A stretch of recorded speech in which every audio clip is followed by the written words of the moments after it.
Russian President Vladimir Putin spoke at this year's Victory Day parade in Moscow as the conflict in Ukraine continues.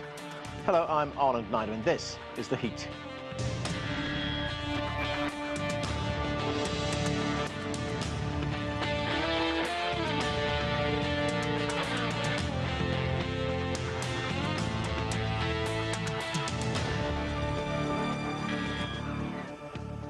Victory Day celebrations took place in nearly 30 Russian cities as many remembered the 77th anniversary marking the end of World War II in 1945.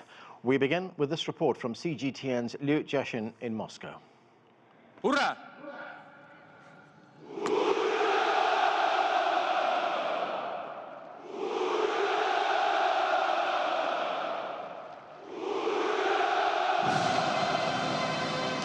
Moscow's Red Square resounded with cheers as Russia marks 77 years since the end of Soviet People's War against fascism.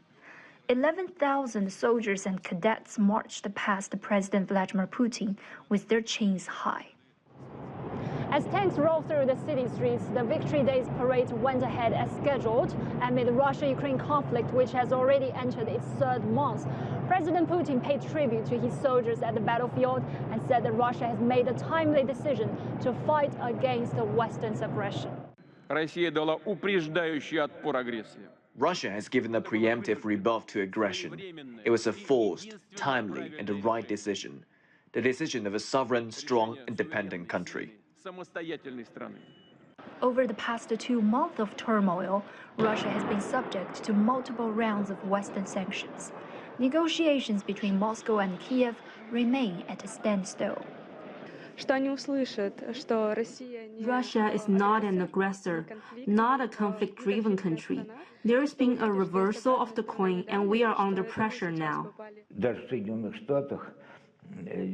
People in a lot of countries, even in the United States, 90% of them don't know what was happening in Ukraine. But some people in the West need a trigger, and Ukraine became this trigger. If they didn't have this crisis to pressure Russia, they would find another trigger anyway. For this year's Victory Day, military parades are scheduled in 28 cities across Russia. This involves some 65,000 soldiers, 2,400 pieces of military equipment, and 400 helicopters and aircraft. Jiaxin, CGTN, Moscow. To discuss this and more, let's bring in our panel. Joining us from Kyiv in Ukraine, Pieter Zalmayev is the director of the Eurasia Democracy Initiative. From Brussels, Belgium, is Pieter Cleppe. He is the editor-in-chief of BrusselsReport.eu. From Washington, D.C., Anton Fedyashin is a professor of history at American University and author of Liberals Under Autocracy. And from Moscow, Russia, is Dmitry Babich. He is a journalist and Russian political analyst. Welcome to all of you to the show. And Dmitry, let me start with you. There was a great deal of speculation before the speech by President Putin, especially in the Western media, that he would announce one of two things. He would either announce a de-escalation of the conflict in Ukraine, or he would announce a rapid expansion of the conflict in Ukraine. In the end, he did neither. In fact, what he did was he invoked the country's past, World War II, the Great Patriotic War, as it is called, to talk about the current conflict in Ukraine. Let's listen to some of what he had to say. You are fighting for the homeland, for its future, so that no one forgets the lessons of World War II, so that there is no place in the world for executioners, punishers, and Nazis. So, Dmitry, what did you make of the speech, and can you give us a sense of the response in Russia to it?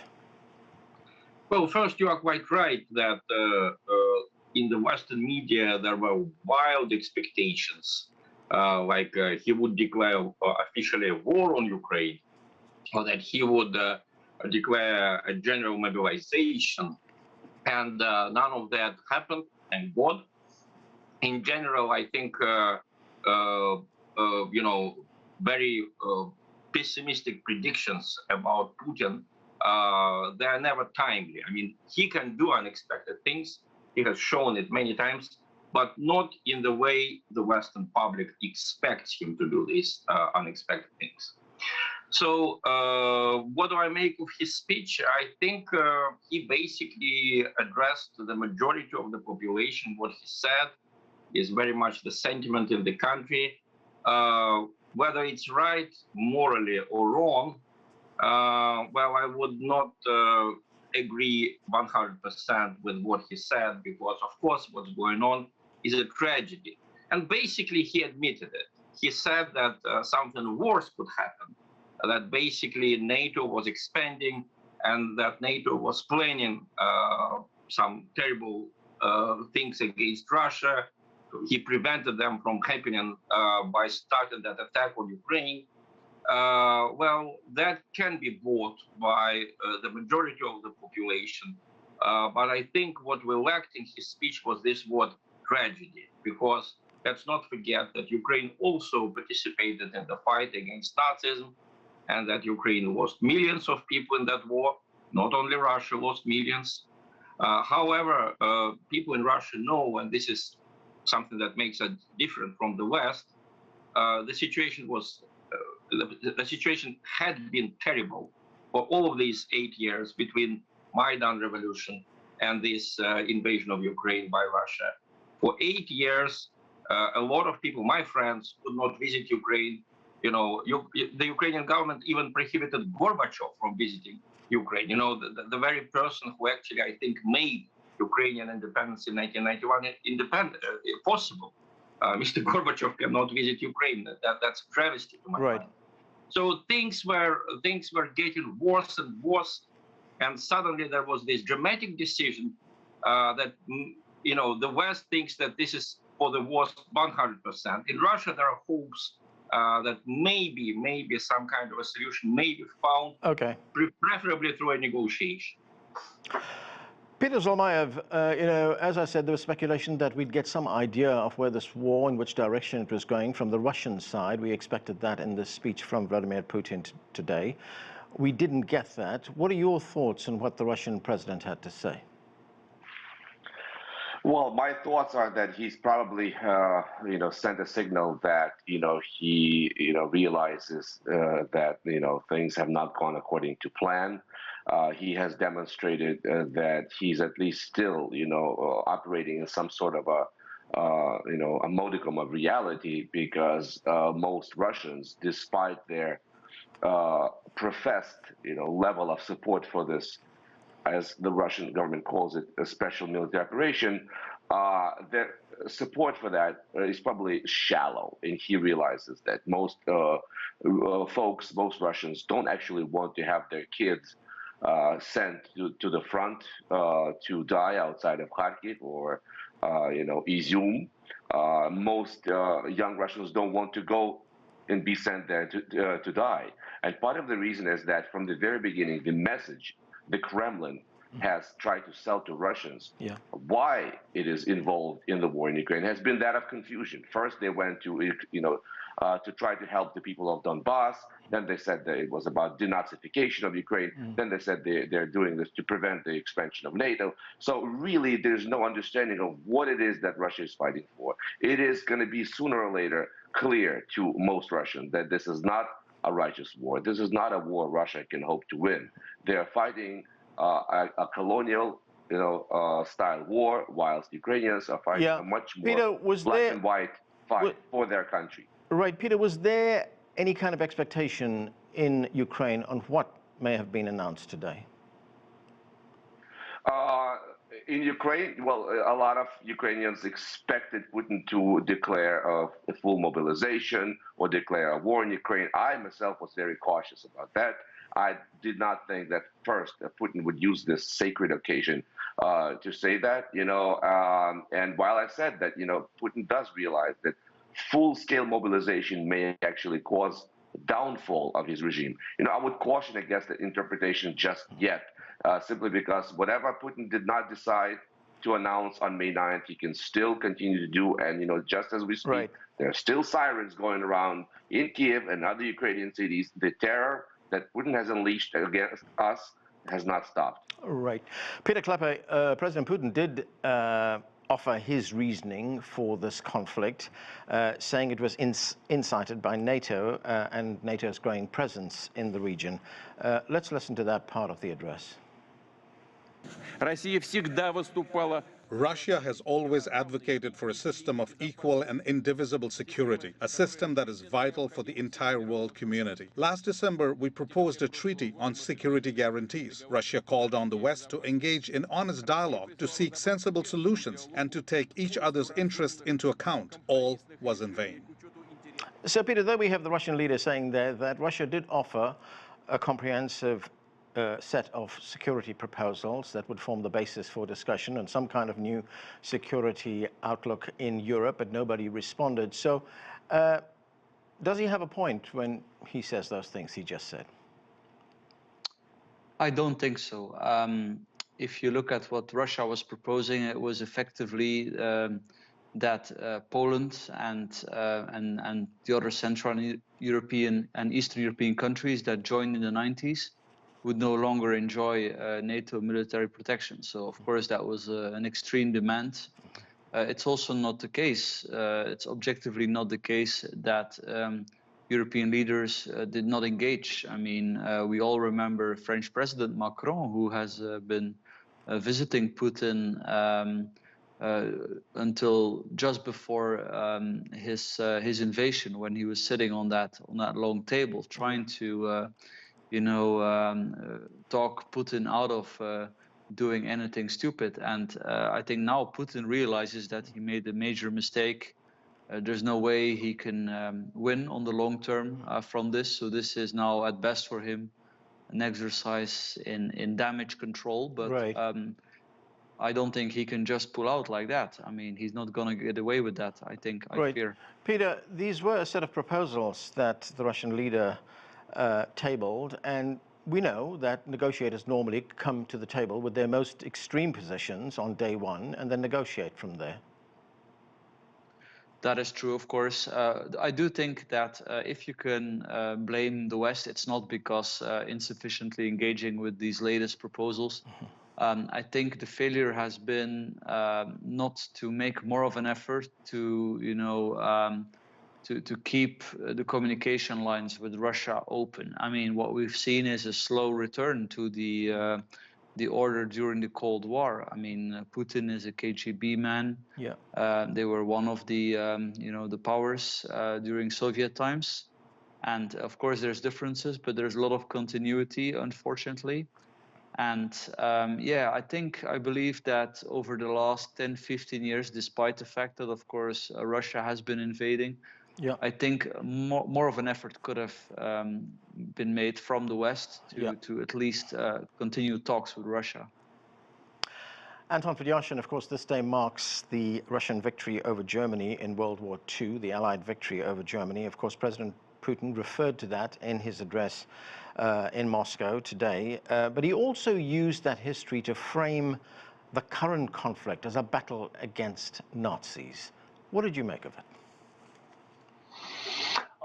Putin is reusing one of the two very important foundational myths of the Soviet Union, Anand, and this takes us back to the 20th century. The USSR had two myths around which it structured its social being, and it justified its existence. The first one was the Bolshevik Revolution of 1917. And that foundational myth came with a certain set of assumptions, a worldview, and a behavioral pattern. And it was messianic, it was utopian, it was revolutionary, it was ready to upend the whole world. And two examples of that are, of course, the foundation of the Communist International in 1919 to foment world revolution, with Moscow being its headquarters, and then that myth was sort of dusted off and resurrected under Nikita Khrushchev in the 50s and early 60s as the Soviet Union supported decolonization across what we call the developing world today. But there was another very important foundational myth in the Soviet Union, the second one, and that was the Second World War. And that myth also, much like the revolutionary myth, came with a particular worldview and a particular specific behavioral pattern. And the Second World War foundational myth, based on the victory of the Soviet Union over Nazi Germany, was not revolutionary. It was imperialist. it harkened back to the traditional 19th century balance of power politics, to seeking a geopolitical equilibrium with spheres of influence, with the importance of borders. And the manifestations of that were the Yalta and the Potsdam Agreement, and even the Helsinki Final Act of 1975. And so what I heard from Putin today was definitely an emphasis on the World War II foundational myth, one that is very realpolitik, very realist, very cynical, very hard-headed, but also one that is involved or interested in maintaining equilibrium. And it can be revisionist regionally, but it's not revolutionary in terms of upending the entire world order, although it certainly looks that way from the American perspective, because, of course, the U.S.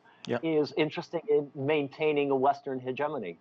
Anton, I want to ask you about that. I mean, let's talk about what you call the second foundational myth, what happened after the Second World War, and you say that Russia actually adopted an imperialistic view of the world at that time. But we did have the world divided into two camps at that time, didn't it? It was the Cold War, and we had one bloc against another bloc. It was not a unipolar world. It was two superpowers against each other. Yes, of course. But listen, these two superpowers had their respective spheres of influence. And that's the whole point of the imperial model. And if you look back at some of the agreements during the Second World War, especially, of course, the meeting in Yalta between FDR and Churchill and Stalin, there was already an understanding that the great powers would determine the fate of the lesser powers. And it sounds to me like Putin is very much thinking in the same categories. When Churchill arrived in Moscow in October of '44, the infamous percentages agreement, where Churchill and Stalin divided Central Europe into percentages of influence, was an outgrowth of that. The Cold War was simply a projection of that kind of imperial thinking onto the rest of the planet to an unprecedented level.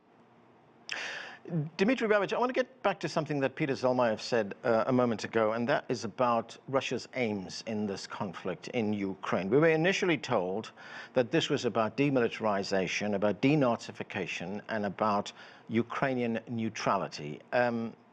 Are those still the goals? And how far or how close is Russia to achieving those goals? At what point does Russia say, mission accomplished, we've achieved what we set out to do?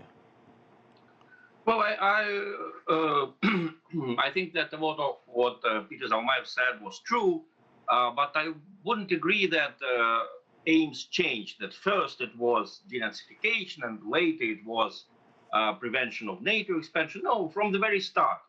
The official Russian position was it was about denazification, it was about demilitarization. Ukraine should not be a threat to Russia. It should not have Western military bases. It should not have missiles, which can reach Moscow, for example. And yes, it was said that this was done to prevent NATO expansion. And here I would also slightly disagree with Pieter from Brussels. Basically, we didn't get a response from NATO and from the United States to the written proposals, radical as they were, which were put forward by Putin in December.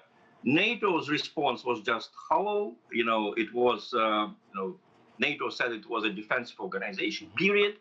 The United States was a little bit more detailed.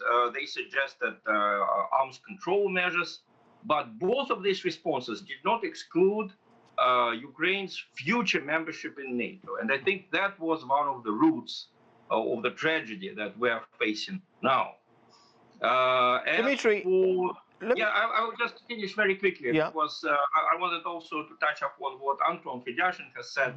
I think Putin didn't want to destroy the first foundational myth because he canceled the celebration of the anniversary of the October Revolution, which traditionally had been celebrated in Russia on the 7th of November for 80 years, even after 1991.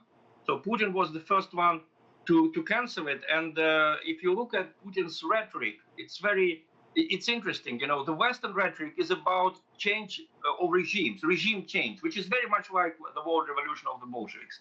And Putin's rhetoric is about sovereignty and not getting involved in other countries' affairs unless they're in your sphere of influence. So in that sense, I think the roles are pretty much reversed. Yes, your question, please. Yeah, my question was, if you look at a map of Ukraine right now, if you look at a map of the current conflict and the status of that conflict, you will see that about a quarter to 1/3 of Ukraine is occupied by Russia right now. And getting back to those goals that we were talking about, how does that occupation meet those goals? Well, look, basically the aim of Russia, and it is not hidden, it's pronounced officially, the aim is to destroy the professional part of the Ukrainian army, to make it unable to use the sophisticated Western weapons which are flooding the country, which have been flooding the country, at least since the second half of last year. There are billions of dollars worth of weapons arriving to Ukraine. So the aim is, okay, these weapons, we cannot prevent them from arriving, but the aim is to take out the people who can use these weapons. Okay. And that can be pretty much achieved in the east of the country. If you look at the map where the bulk of the Ukrainian forces are located, there, right there, in the Donbass, in the eastern part of the country. And if you look how the Russian army is advancing, obviously the aim is to encircle these forces, to cut them from the lines of communication. All right, let me get Pieter Zalmayev's response to what you've just said. Pieter, go ahead. No, I just wanted to say, first of all, just to pick up on what the last bit that was said, Russians are not having much success in the east. They're having to retreat from around Kharkiv. Ukrainians have been able to launch a few very successful counterattacks. And just to remind our viewers that today President Joe Biden has finally signed the land lease law that would supply Ukraine essentially with endless weaponry. No matter what you think about that, even if you are a patriotic Russian supporting his president or her president, Vladimir Putin, this has been a major miscalculation, judging from the perspective of such a patriot, let's say. Vladimir Putin has said that he wanted a demilitarized Ukraine. He's got Ukraine more militarized than ever, and it will remain so. And more than that, it will have switched to NATO standards of weaponry now that Ukraine has depleting its stocks of Soviet-era weaponry. And NATO weaponry has shown itself superior to Russian weaponry, as we have all seen. And just like with everything else, Putin went into Ukraine to prevent NATO from expanding. Finland and Sweden, they've been neutral, all of a sudden want to join NATO. It's been clear from everything what we've seen Vladimir Putin has done in Ukraine has been harmful, first and foremost. From the position of this, imaginary Russian patriot, has been harmful to Russia, not to say all the thousands of sanctions that have placed the Russian economy in dire straits. Anton, Fedyashin, one of your colleagues, Timothy Snyder, history professor at Yale University, he described this as a colonial conflict. He says Russia's aims are colonial in nature. He also points out that this is not new. Stalin targeted Ukraine as well. So did the Germans, so did the Nazis. Right, and I know Tim Snyder, and I've reviewed his books. Look, he's right in the sense that Ukraine is seen as part of Russia's sphere of influence, but you can say the same thing about NATO seeing Ukraine as its, an area into which to expand its sphere of influence. The difference being, of course, that the Kremlin decided to launch an all-out assault on Ukraine. But look, if we go back to the very text of the EU Association Agreement from 2014, I seem to be one of the few people on the planet who actually bothered to leaf through the thing. It's divided into titles instead of chapters. And Title 2 of the EU Association Agreement, black on white, and they didn't hide it, it's not even in small print. Part of that is the whole point of Title 2 is the convergence and the of Ukraine with the European security sphere, which can only mean one thing: NATO. So yes, both sides were moving towards incorporating Ukraine into their respective spheres of influence. And so what we have today is the total clash of these two areas, and Ukraine's been caught in the middle, and that's what is the real tragedy of this war. It's been internationalized, and Pieter Zalmayev is right about the militarization of Ukraine, the expansion of NATO. I don't see anything good coming out of this for any of the sides involved. Pieter Cleppe, the European members of NATO believe that they can ride out this conflict. What it needs is lessening their dependence on energy from Russia, finding alternative energy markets and sources as well, and making sure that the sanctions that have already been imposed on Russia are fully implemented. Can Europe ride this out without paying a heavy price? That's a very good question. There's already a coal embargo, and we're, I think, quite close to an oil embargo. And the European Commission is looking into to ending, gas purchases from Russia by the end of the decade. I mean, the last challenge is very, very ambitious. It's unrealistic at the moment unless you pay a very high economic price. If you look at Germany, Germany has been intensely trading energy with Russia for 150, 160 years. And that may be coming to an end. And I think we have to realize the scale of that. Now, everything can be solved and fixed, but there's massive challenges involved if we actually go through with that. Right. Dmitry Babich, I've only got a minute left. It seems at this stage that this is going to be a long, drawn-out war. Can Russia sustain a war for a long time, given that it's facing very harsh sanctions right now, and we've just had the West actually impose more sanctions on it? Well, I think Russia can sustain it because it's very important for Russia. The difference with NATO is that for NATO, Ukraine is still a foreign country. For Russia, Ukraine has been a part, most of Ukraine has been a part of our territory since the 17th century. And second, expansion of NATO. Sweden and Finland planned to join NATO before this invasion. There were talks about that in January, formal talks, and there were NATO exercises in Sweden and Finland for 7-8 years, right next to Russia, and Russia was portrayed as an enemy.